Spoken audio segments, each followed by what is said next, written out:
Welcome back. You're watching the AI Report right here on News 9. And it seems the flavor of the season, if not of the whole year, is the AI firm Anthropic. And we'll tell you why just now.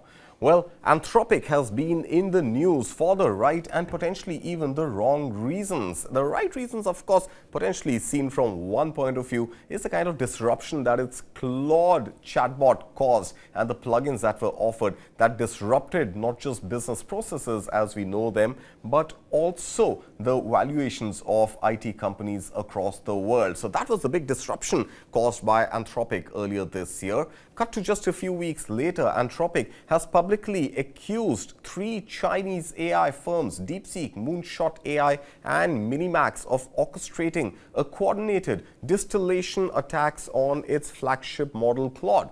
Now, what exactly is distillation? Well, distillation is an AI process that allows smaller AI models to mimic the performance of larger, more capable systems by learning from their outputs. In this case, that larger system being Claude and the smaller AI platforms being the Chinese platforms that Anthropic has accused of stealing its algorithm and its data output. Now, it's widely used within companies to produce cheaper, faster versions of their own models, but Anthropic claims this practice was weaponized against it by Chinese DeepSeek. But that's not all. There is more to what's really transpired with Anthropic. But first, let's take a little longer with the accusation towards Chinese companies. Now, Anthropic's accusation is that the 3 Chinese AI companies created over 24,000 fraudulent accounts and generated over 16 million exchanges with Claude, extracting its capabilities to train and improve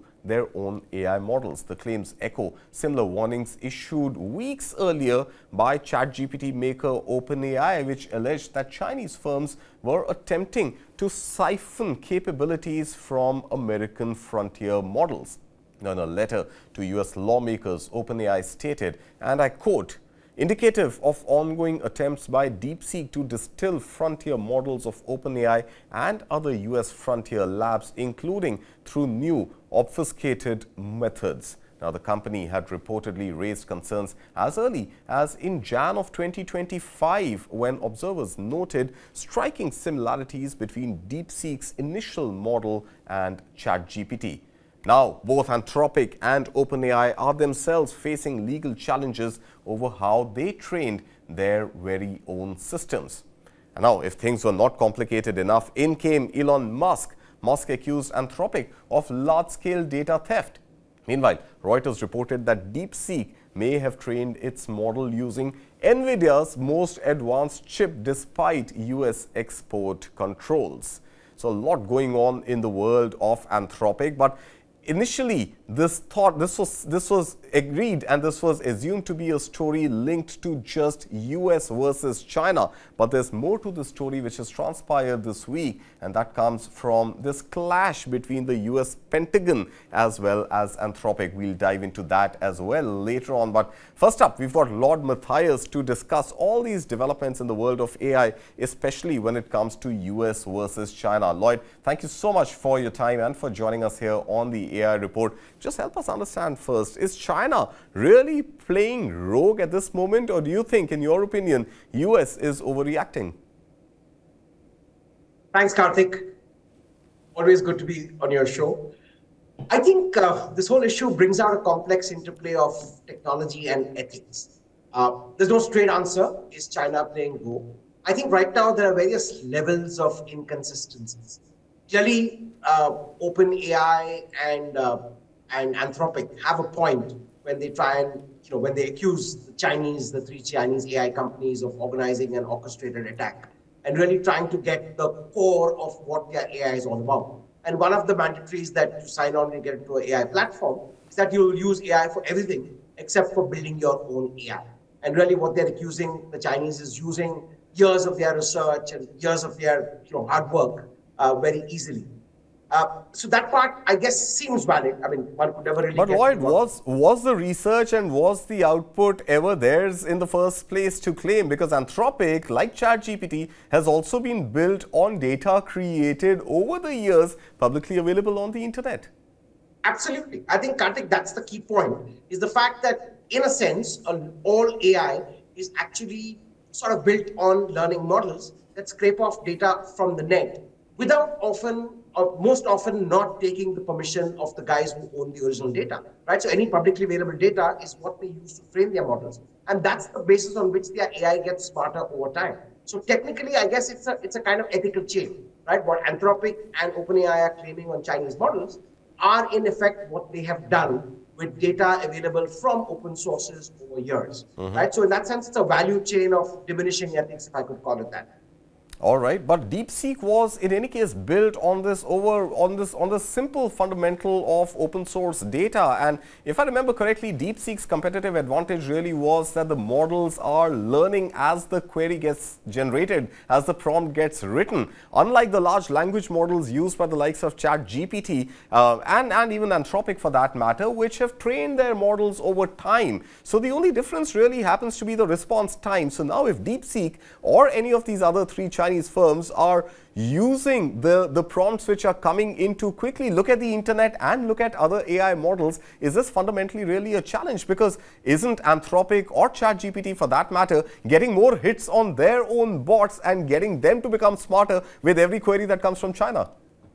Absolutely. But the specific allegation is that the three Chinese AI companies built, kind of orchestrated an attack with close to 24,000 accounts on Anthropic to try and get to how their AI handles complex thinking and uses that to replicate it. So yes, you're right. But I'm saying the fact is they claim that one of the terms of using Claude or using ChatGPT is the fact that when you sign on, you say that you will not use that data to build your own AI, which in effect is what the Chinese did. But you are right that effectively, if you look at how the American firms have built their AI models, that has over time. So it's really like a student, doing a lot of homework and then building on a test, and another one coming and sort of stealing his notes and then using it to work out to get much better scores. I think that's the core of the accusation. But like I think ethics are relative, and one has to accept that a lot of AI uses open source data all across. And while DeepSeek is more honest about it, I think the American firms are actually kind of pushing their luck with the accusation.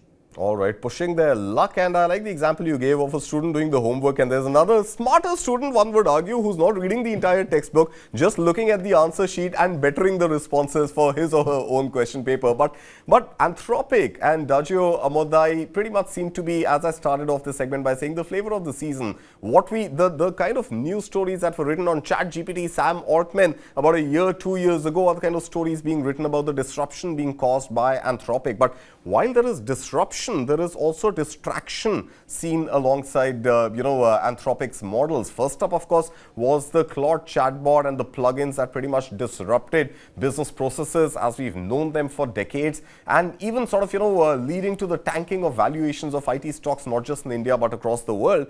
And now you also have Anthropic pretty much up in arms against the US Pentagon, because the US Pentagon, which has been using Anthropic tools, is now asking Anthropic to sort of, comply with its own security protocols. So there is disruption, there is distraction. How do you see this sort of playing out for Anthropic for the rest of the year? I think I'll put it down to a core issue, which is saying that there is an ethical fine line between original research and plagiarism, right? It often comes down to what I think are three parts. One is transparency, second is transformation, and third is credit. So as long as an AI is not transparent about their source of data, which for now all AIs are not, right? And as long as they do not give credit to the source they belong, they're always walking the ethical fine line. It's a little like, when somebody is doing research, it's the kind of, you accuse them of plagiarism, right? I'm doing research by referring to 5 different textbooks and then working out my own thesis. Now, if I simply copy and paste parts of these 5 textbooks to build my research, I think that's a clear case of plagiarism. However, if I'm able to look at patterns from these 5 books and then develop something slightly unique and original, then that's original research. I think that line is always gray. And in the world of AI, that's increasingly going to be an area that's going to be hotly debated over time.